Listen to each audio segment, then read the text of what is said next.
Europe 1, 9h-5, Thomas Soto. La morale de l'info, Raphaël Antoven. Bonjour Raphaël. Bonjour Thomas. Ils s'appellent Tommy et Kiko. Ce sont des chimpanzés qui vivent en cage et ils ne seront pas libérés. Ainsi en a décidé une cour d'appel new-yorkaise en faisant valoir dans sa décision que contrairement aux êtres humains, les chimpanzés n'ont aucun devoir, ne sont soumis à aucune responsabilité sociale et ne peuvent être tenus légalement pour responsables de leurs actes. Voilà, donc on peut les enfermer. À quoi l'avocat et fondateur du mouvement pour les droits des non-humains, Stephen Wise, a répondu que dénier des droits humains aux chimpanzés, bien que leur capacité cognitive soit exceptionnelle, est absurde, puisque, dit-il, les bébés ou bien les gens dans le coma disposent, eux, de tels droits, alors qu'ils n'ont pas les mêmes capacités cognitives que les chimpanzés et qu'ils sont, eux, dans l'incapacité d'exercer ces droits. D'accord, Raphaël, mais il ne vous aura pas échappé qu'à la différence des chimpanzés, les bébés ou les personnes qui sont plongées dans le coma sont des êtres humains. Eh bien oui, c'est bien ce qu'ont répondu les juges, évidemment.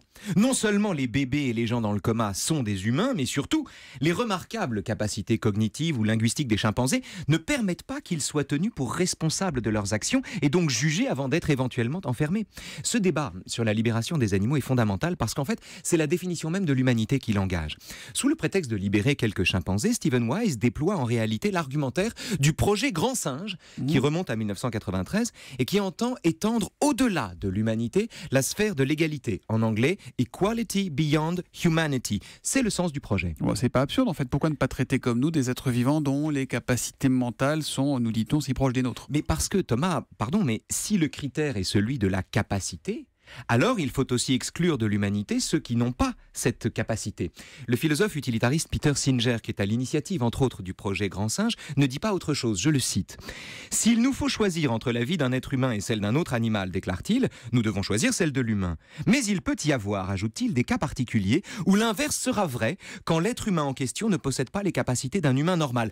Tuer un chimpanzé est pire que tuer un être humain qui, du fait d'un handicap mental congénital, n'est pas et ne sera jamais une personne. » Ouais, en fait, dit comme ça, c'est un peu extrême en effet. C'est extrêmement extrême. Ouais. Les défenseurs des droits des non-humains alors ne vont pas si loin et se contentent de mettre sur le même plan les chimpanzés et les handicapés mentaux puisqu'ils sont l'un et l'autre incapables de se défendre. Mais le problème est le même. Sous le prétexte adorable de libérer les singes et de leur garantir des droits, on fait passer l'humanité après la capacité et on exclut de facto les membres les moins productifs. Et la morale de l'info? Ce n'est pas l'intelligence qui donne des droits. Vous avez quand même le droit de revenir demain juste avant 9h pour la morale de l'info. À demain, Raphaël. À demain, les amis.